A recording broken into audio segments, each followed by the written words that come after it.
If America is free, how do we profit from slave labor in 2016? Sure, this nation is great and there's a diverse population, but race and opportunity have a strong correlation. We've been plagued with the sensation that people of color commit more crimes. As a result, they think black kids should serve more time. It started with slavery and moved to prison industrialization. This is why we hold 22% of the world's prison population.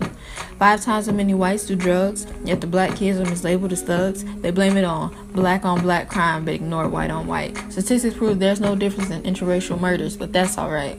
They say slavery is over. Thanks, Lincoln. I'm sure that's what you're thinking, but the Emancipation Proclamation didn't free the slaves. The 13th Amendment didn't end it. There's been a gap in society and we have yet to mend it. Slavery is undeniably evil, but it's legal.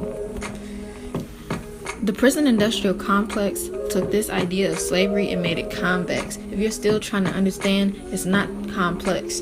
Slaves left plantations and entered prisons. Slaves took the surname of their masters. Now, 300 years after, their names have been reduced to numbers. On college campuses, they're merely ballers and runners. When the slave was freed, there were few prospects of hope. He eventually looked for the right to vote. Many obstacles were placed in the way, something to do with his perceived knowledge, race, and his wage.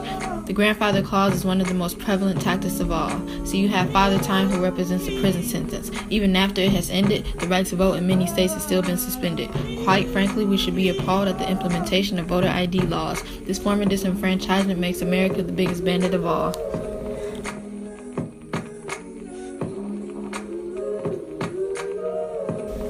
Reagan's administration passed legislation that was racist and it shook the nation. Blacks were penalized without hesitation. The U.S. lacked full contemplation on the legalization of a war on minorities. It created more room for corrupt authorities. He called it war on drugs, but him and Nancy saw it as a way to catch thugs. Reagan wasn't the only president to capitalize on all of the above. Remember, the Clintons advocated for a crime bill to build more prisons and expand sentences? Well, it's time to pause and find a clause that accounts for responsibility and addresses the root cause and restores civility.